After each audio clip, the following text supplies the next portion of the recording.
diz que atrai. Né? Então, eu estava falando de autoconhecimento. Para você saber quando é que você está sendo influenciado, você tem que se conhecer. E você tocou na questão do respeito que você tem que ter consigo mesmo, né? Com os outros, mas também cuidar do seu amor próprio. E nós temos um amor próprio dentro do limite da racionalidade, né, que você tem que preservar. Não é a vaidade. A vaidade é você não admitir nenhuma crítica, nenhuma opinião que possa diminuir, te diminuir. Né? Agora, amor próprio, você tem que preservar. Eu tenho feito de um tempo para cá essa pergunta. Por que eu ainda não estou contigo? Entendeu? Aí eu. Por que eu estou andando? Tendo alguma influência de uma coisa, porque não tem motivo nenhum para eu estar irritada assim. Aí eu paro, faço uma prece, aí me acalmo. Jesus disse para orar e vigiar, né? Eu sempre digo que essa expressão está invertida. É o contrário, vigiar e orar. Isso é vigiar. Está vigiando os seus sentimentos, a sua maneira de ser. E quando você percebe que está diferente do que você já sabe então que tem algo por perto querendo te induzir a um mau sentimento. Aí você ora. Ao orar, você sai daquela sintonia. Aquele espírito perde influência sobre você, né? E você também atrai espíritos bons nesse momento, que estão por toda parte. A gente fala sempre dos espíritos inferiores que estão por aí, nos influenciando, mas tem os espíritos bons que estão também por aí, trabalhando. Espírito logo nosso espírito, na mente tem que ser. Então a gente vai escolher se a gente vai dar ouvido a um ou outro. Então eles estão por aí também. Cada rua, cada região da cidade é cuidar com esse superior. Eles estão o tempo todo se cuidando. Por quê? Cumprindo a vontade de Deus, que é levar a justiça divina o tempo todo a toda parte. Eles são os instrumentos da justiça divina. Então eles estão aí, é só a gente chamar por eles. Então, você viu, por exemplo, o Chico, quando ele passou lá na praia, no trajeto lá, e ele, não sei se na praia ou numa floresta, ele orou, obedecendo a beleza daquele lugar. Aí os espíritos que cuidavam daquela área ali falavam com ele, se aproximaram dele e conversavam, agradecendo o pensamento dele, de amor, né? A natureza de amor. Ou seja, isso é o que eu falo.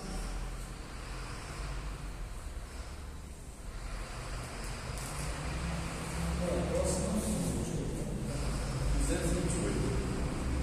Todas as imperfeições morais são tanto de portas abertas que dão acesso aos novos espíritos. Mas a quem explora com maior habilidade é o orgulho, porque é a que menos se confessa a si mesmo. O orgulho perdeu a numerosos médios dotados das mais belas faculdades e que, sem isso, teriam podido ser sujeitos notáveis e muito úteis, ao passo que, transformados em presas de espíritos mentirosos, suas faculdades foram primeiro permitidas, depois aniquiladas, e mais de um se viu humilhado pelas mais amargas decepções. O orgulho se traduz nos médios por sinais inequívocos sobre os quais é tanto mais necessário chamar a atenção, porque é um dos caprichos que mais devem inspirar desconfiança sobre a veracidade de suas comunicações. Primeiro, é uma confiança cega na superioridade dessas mesmas comunicações e na infalibilidade dos espíritos que lhes dão. Daí um certo desdém por tudo o que não vem deles, porque se crê o privilégio da verdade. O prestígio dos grandes nomes com os quais os espíritos se adoram, que são tidos como protetores, ofusca-se, e como se no amor próprio surpreendem confessar que são vítimas, recusam toda espécie de conselhos. Evitam-os mesmo, em se afastando dos se tem com descendência de escutá-los, não levam em nenhuma conta seus avisos, porque duvidar da superioridade do seu espírito é quase uma profanação. Melindram-se com a menor contradição e com uma simples observação crítica, e algumas vezes chegam até a odiar as próprias pessoas que lhes fizeram favores.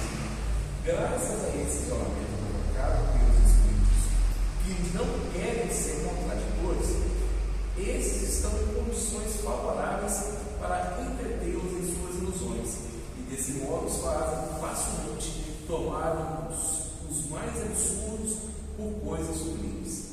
Assim, confiança absoluta na superioridade do que obtém, desprezo daquilo que não vem deles, importância refletida, atribuída aos grandes nomes, recusa de conselhos, tomar a mal toda crítica, distanciamento daqueles que podem dar aviso desinteressados, crença na sua habilidade, malgrado sua falta de experiência.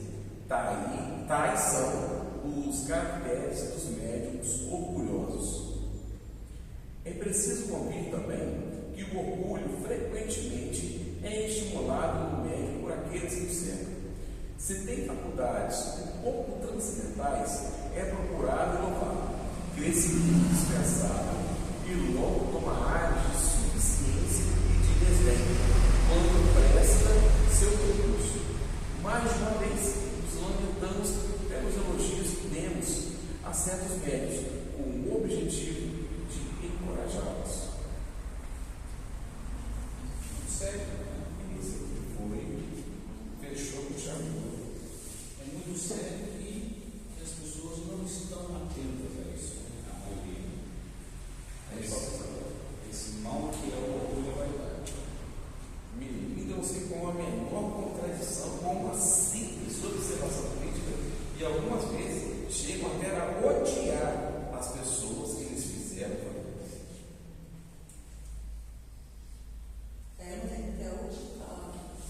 Que você faz, né, por uma pessoa, mas você não precisa esperar que ela vai ser grata a você, não. De repente, você fez, mas se você fez de coração. Você não quer receber o que você fez, né? E é algo que debate entre esse orgulho.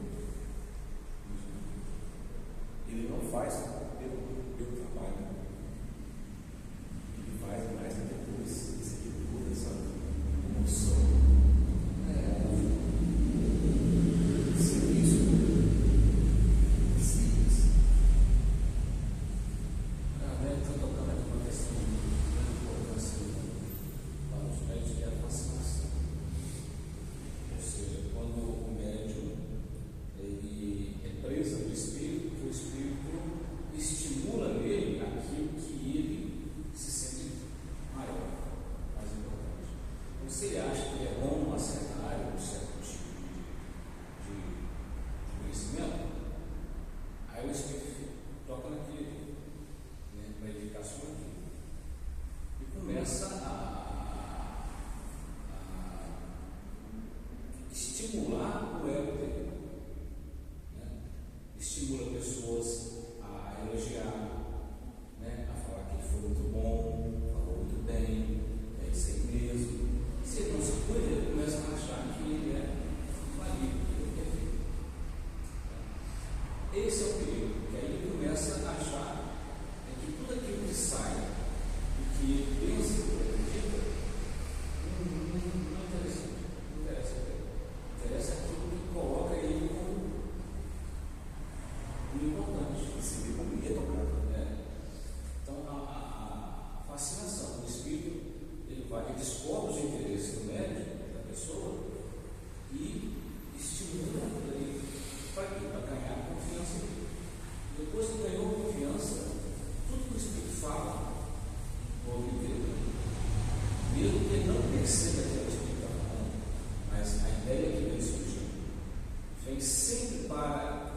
concordar com ele, para estimular essa vaidade dele. Então, tudo aquilo que o outro espírito tentar falar com ele, se unir a ele não interessa. Isso também as pessoas, né? Se alguém quiser dar uma opinião a respeito da maneira como ele está agindo, pronto, vira inimigo. Aquela pessoa não serve mais para ele. Aí o espírito se aproveita disso, você está vendo? Esse camarada não gosta de você, está querendo te humilhar. Aí você começa a isolar a pessoa. Aí aquela sugestão vem com um pensamento como se fosse dele, pensamento. Ele acha que ele está pensando. Muitas vezes é o espírito que está falando e está admitindo como pensamento dele. Por quê? Já caiu nas graças do espírito. Então, eu tenho um caso de um médico da casa que começou a entrar nessa. O espírito acompanhava ele o tempo todo. Tudo que acontecia, o espírito falava. Estava sempre dando dica para ele, dando para ele. Aí tem um acidente na estrada, e o espírito ele sabe. Ele vai ver o que é, então ele vê lá na frente, vai lá na frente, vê que tem um acidente. Volta e fala para o motorista, que é um médico. Tem um acidente. Aí ele chega e tem realmente um acidente, ele começa a confiar certamente nesse espírito. E tudo que ele fala acontece. Dá certo. Aí então ele começa a parar de vigiar. Qualquer coisa que o espírito falar, ele acredita. Esse amigo meu começou a seguir. Depois alertamos ele. Pelo menos ele aceitou. Esse aceitou. Ele reconheceu que ele estava ali no caminho. Ele chegou ao ponto de dizer uma vez que ele estava num nível de intimidade tão bom para ele falou que ele pegava na mão da pessoa e já sabia tudo o que acontecia com aquela pessoa, tudo da vida daquela pessoa. Era só pegar na mão da outra. Isso existe. Então, o que o espírito faz? Ele investiga a vida de uma certa pessoa e passa para ele as informações sobre aquela pessoa. O espírito tem tempo. Ele pode ficar o dia inteiro atrás de mim para ver o que eu faço na minha vida.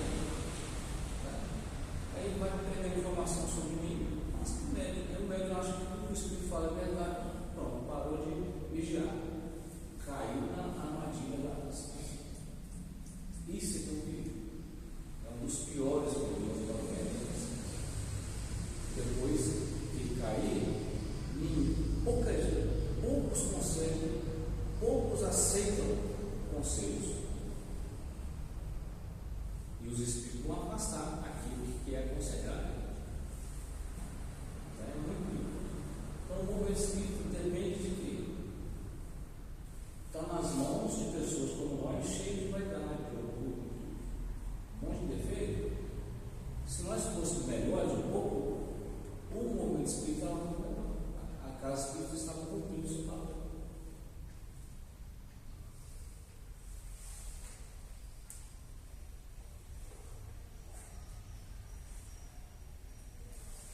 Acho que podemos encerrar nosso horário já.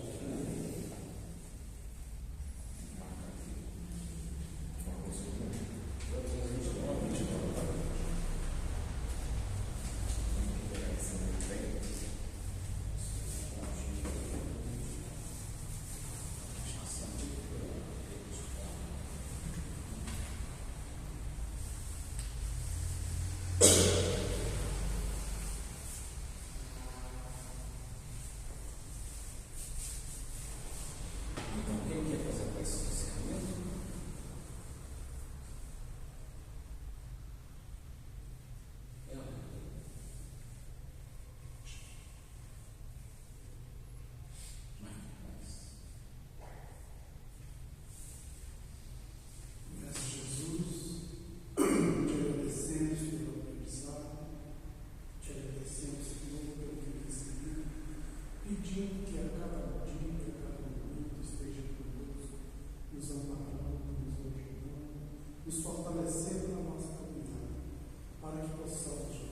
de deixá-lo estar em perfeição. Nos ampara, nos fortalece agora sim.